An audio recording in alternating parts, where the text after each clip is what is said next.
Man, the console wars are heating up. What's going on, YouTube? This is Jim back with another video. And have I not said time and time again that competition, healthy competition, is going to drive the gaming industry to a place it's never been before? And by that, it's pretty clear what's going on. So, Paris Games Week, which is typically a pretty lackluster event for pretty much everybody other than Paris, they did their weekly Paris Games Week. You might get a small indie announcement here or there, but usually nothing too big. Until Microsoft announced some time ago that the Xbox One X would be coming out next Tuesday, and PlayStation's like, "Oh no, you didn't," and they decide that they're going to hold an hour-long press conference, which they said E3 was just the beginning. So, yes, it delivered on some fronts. It was nice to see some additional footage of games. My beloved Shadow of the Colossus looks amazing. It was cool to see more Spider-Man footage. It was cool to see more God of War footage, but I'm not really sure we needed any of that. I mean, me personally, I don't think anybody looked at any of those games and said, I don't think God of War is going to be a good game. And then after that trailer, they go, oh my God, God of War really is a good game. We knew Detroit 2 Human would be good. We knew that God of War is going to be good. We know that, well, Shadow of the Colossus maybe is argued by some, but to me it's my favorite game. I know that's going to be amazing. Even The Last of Us, which was a little swerve at the end, with introducing all new characters. I really thought it was going to be a Days Gone, and then they switched it. All those games they showed, okay? Did it really, change anything? Maybe not. They're really hyping up the base. Now, you could argue that I'm the base. I mean, clearly I have quite a few PlayStation games in my library, but don't let it fool you. Over here, where I lean my head, you see a small amount of Xbox games behind me. Not many, yet. But it's coming. Because I have announced that when the Xbox One X Project Scorpio Edition comes out, I'm getting it. I'm jumping into that true 4K. I'm jumping into that HDR goodness, and I cannot wait. So Microsoft has really taken the stance of, hey, listen, our games aren't really in the best place right now. Other than Crackdown and Sea of Thieves, we really don't have much to announce. But we got some killer hardware for all those older games, and we're paying those guys a ton of money to make sure they upgrade them and make them look good on our new console. PlayStation continues to do the console exclusive type stuff. Destiny's getting console stuff first.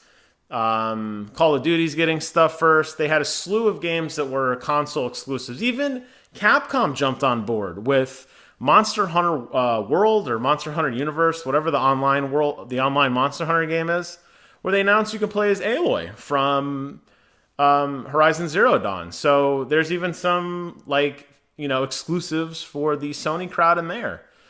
So you really have this splitting. You have PlayStation with a PlayStation 4 Pro, which is definitely a step up from the regular PlayStation if you have the right television.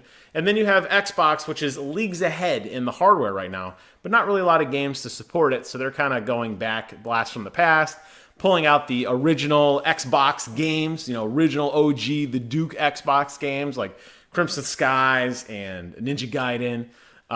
They're going back to those games. As where PlayStation's like, we still got some new stuff coming out. Might not look as good as the Xbox, but you're going to get some free goodies with them. So don't go too far. And I love that this is happening. It's great to see two companies one-upping each other because I guarantee you, had the PlayStation really not crushed Xbox in this whole console wars, then Xbox wouldn't have responded with the S and the X, which would have made PlayStation really not look at the Pro. I mean, you could really go back and forth, tit for tat on each point and say why one company did something to the other and vice versa. So all of a sudden, because of this healthy competition, Paris Games Week, which is, like I said, a waste of time, is now suddenly all eyes are on it. It's like, what else do you have? I mean, new games are being announced. Spelunky 2 is being announced. Guacamelee 2 is being announced. Xbox did a blog today on the Xbox Wire, which is like their internal, kind of like the PlayStation blog, talking with the guys from Respawn Entertainment about all the great things that are coming to Titanfall 2, 4K, HDR, how they're taking a lot of the computer code and bringing it over if you have the Xbox One Enhanced Edition. So this is great stuff. Now, I guess you could argue again, it's an older game, so I can't really say who's better or worse, but if you're like me and you play everything and you love everything, you are in a great place right now.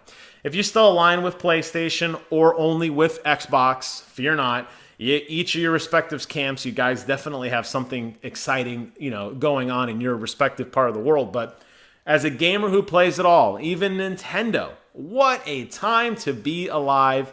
Healthy competition is an amazing, amazing thing. And I am so, so happy that we are getting into a phase where Microsoft is finally poising their hardware to respond to Sony's hardware.